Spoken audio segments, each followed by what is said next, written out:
नौजवान है तो क्या सोचते हैं उनके बयान को लेकर? ये तो एक तरह की बयानबाजी, भड़काऊ भाषण दे के अपने समाज के ऊपर भी कमेंट करवाता है। मतलब कुछ लोग हैं कर देते हैं, और सही कायदे में भाजपा को तो ये वेस्ट यूपी में कमजोर करने का काम कर रहा है। इस तरीके से भाजपा कमजोर हो जाएगी। हमें पता है भाजपा के विधायक रहे, इनकी कुछ आपसी कमियों के कारण महासिक जो अतुल प्रधान जी है उनके उनसे चित हो गए। कमियां रही होगी ना। अगर इनका समाज इनके साथ था और ये अपने समाज के साथ जुड़े हुए थे, हर मुसीबत में साथ थे, नेता हैं अपने समाज के, तो क्यों नहीं आए जीत के? भाजपा सरकार है, वहां सदन में सबसे हिसाब मांगा जाता है। भाई 5 साल तूने काम किया तो वोट क्यों नहीं मिली? तो वही सवाल इनसे होगा। और रही बात, कह रहे 1.5 जिले की पार्टी है। 1.5 जिले की पार्टी अब तो वैसे ही है। जब सरगर्मियां तेज होगी ना चुनाव की 27 में, भाजपा पूरा पश्चिमी उत्तर प्रदेश चौधरी साहब के हाथ में देने वाली है।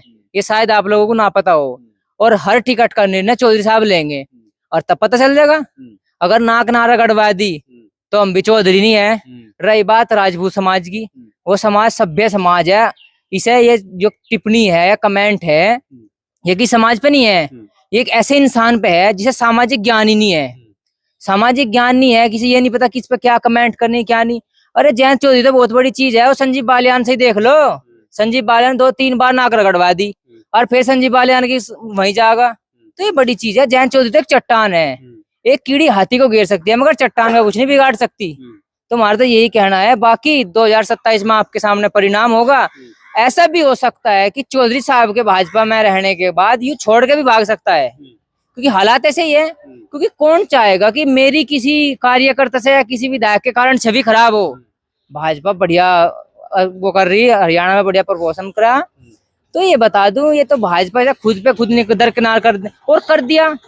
ये देख लो, दरकिनार करने का ही तो है। कोई टिकट नहीं है, कोई पद नहीं है, किसी कोई बड़े प्रोग्राम में बुलाना नहीं है।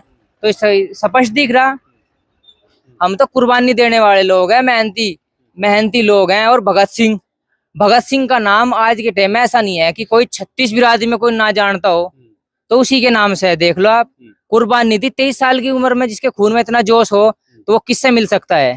हम तो संघर्ष करने वाले लोग हैं, कुर्बानी देने वाले लोग हैं, और आगे भी देंगे। ये नहीं है कि हमारी ये यहाँ तक ये हो गया, आगे भी कुर्बानी देंगे और लड़ेंगे। और हमारा तो इतिहास रहा है कि या तो मर जाओ या मार दो। अगर कोई हमारे देश के प्रति या हमारी माता धरती माता के प्रति कोई गलत नजर रखता है, तो हमारा तो ये शुरू से इतिहास रहा है। और इतिहास को हम कभी दबने नहीं देंगे और मिटने नहीं देंगे। इस प्रकार का बयान देने के पीछे वजह आखिर क्या हो सकती है? वजह तो देखो, वो हारने के बाद इतना हताश हो गया है कि जैसे कि कोई होपलेस हो जाता है ना। और अब वो आगे की रणनीति, सब आगे की रणनीति सोचते हैं। अब वो 27 दिख रहा, 27 में ना उसका कोई टिकट है, ना कोई किसी मंच पे कोई जगह है। तो उस तरीके से वो हताश है, होपलेस है। इस वजह से वो इस तरह की बयानबाजी कर रहे हैं। मतलब उन्हें लगता है कि 27 में टिकट नहीं मिल रहा, तभी तो ऐसी वो कर रहे। वरना अगर हमारे बड़े लोग हैं और वो किसी के साथ समझौता कर लेते हैं, तो हमें तो और खुशी होनी चाहिए। मिल के बैठ के हमारा और मजबूत वो होगा। और उन्हें इस चीज से चिड़वत है। चिड़वत का मतलब ये है कि लोक दल के पूरे समर्थन से महासिक अतुल प्रधान जी भारी मतों से जीते। उन्हें पता है कहीं ये सीट लोक दल के खाते में ना चली जा, और हो सकता है 90% कि ये सीट लोक दल के खाते में ही जाएगी। जी, तो इस बयान को लेकर मतलब आप लोगों में भी बड़ा रोष है? देखो, रोष तो है। अगर हम कोई बयानबाजी करें तो, और वो किसी भी समाज का नेता है और हम उस पर टिप्पणी कर रहे हैं कोई गंदी किसी तरह की, तो उनमें भी रोष होगा। रोष है, सामाजिक बयान दो, राजनीतिक बयान दो। इस तरह का क्या बयान है? अब बताओ, 1.5 जिले की पार्टी राजस्थान से लेकर जम्मू कश्मीर तक का लड़ रही, तो 1.5 जिले की पार्टी है? बताइए आप, 1.5 जिले की पार्टी नहीं हो सकती।